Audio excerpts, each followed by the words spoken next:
আমি কলকাতারই লোক, কিন্তু তোমাদের কথা শুনে আমি খুঁজে খুঁজে আজকে বৃষ্টির দিনে গড়িয়া এখানে এলাম। আর আমার এখানে এসে খুব ভালো লাগছে, তোমাদের কালেকশন খুব ভালো এবং সবাই পড়তে পারে, বাবা ছেলে মা বাড়ির মেয়ে প্রত্যেকের জন্য কিছু না কিছু জিনিস, এবং পুজোর সময় সবার জন্য এই জিনিসটা খুবই ভালো লাগছে।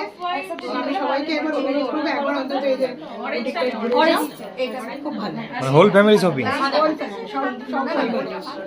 আবার আসবে দিদি।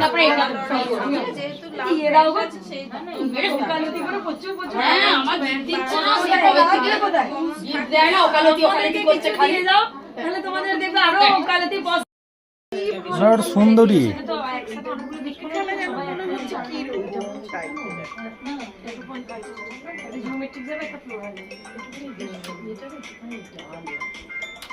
এই ব্ল্যাকটা খুব দাম।